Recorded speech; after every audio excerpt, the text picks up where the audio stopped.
News में मैं हूं आपके साथ शिवानी। चले रुक करते हैं आज की बड़ी खबरों पर।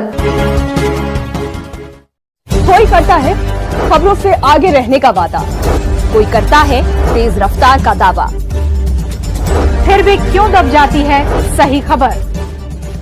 ना वादा ना दावा। यू न्यूज इंडिया आपको जैसे कि लगातार दिखा रहे हैं वार्ड में कितना विकास हो रहा है। बादरगढ़ में सभी वार्डों में जा रहे हैं। भूपेंद्र जी के पास आए, जानने की कोशिश करते हैं क्यों खड़े हुए हैं आप लोग, उद्देश्य क्या है आप लोगों का? देखिए, उद्देश्य की बात अगर मैं करूं तो इस वार्ड में पिछले 6 साल से हमारे बड़े भाई और हमारी भाभी मोनिका राठी और कपूर राठी, उन्होंने इस वार्ड को एक वार्ड न समझ के एक परिवार समझ के काम किया और परिवार को छोड़ा नहीं जाता। अब उनकी प्रमोशन हो गई है, वार्ड के परिवार ने उनको चुना है कि आप चेयरमैन का चुनाव लड़ो और वार्ड ने ही ये प्रस्ताव दिया था कि भाई जो भी परिवार का सदस्य होगा उसको चुनाव के लिए लड़ाए। तो वार्ड का चुनाव हुआ कैंडिडेट हूँ और वार्ड के प्यार ने मुझे आश्वासन दिया है कि भाई आप भारी मतों से जीतोगे, इसीलिए मैं यहाँ आया। मोनिका जी, जैसे कि बताया कि पहले वार्ड कमिश्नर रह चुकी है, तो क्या क्या वो काम किए, महत्वपूर्ण काम जनता को जरा बताएं।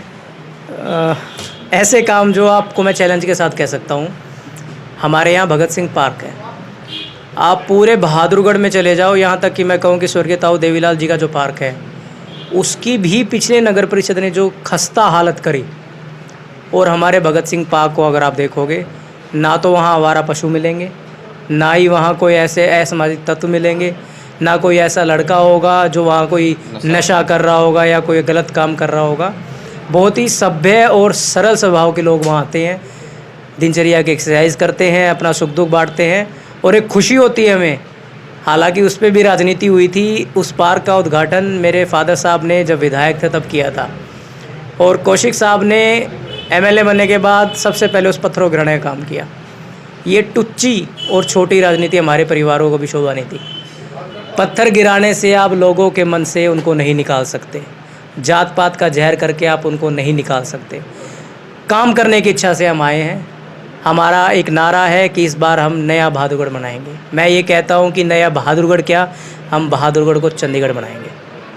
तो देख पा रहे हैं जिस तरह से पूर्व विधायक इनके पिताजी लगातार काम किए हैं बहादुरगढ़ विधानसभा के लिए इस बार, और मोनिका जी भी लगातार वार्ड में कहीं सारा काम किए हैं और इस बार वार्ड कमिश्नर में भी खड़ी है। इसके अलावा ये बताइए, एजुकेशन और हेल्थ सिस्टम के लिए आप लोगों ने क्या किया जिससे जनता को सहूलियत हो?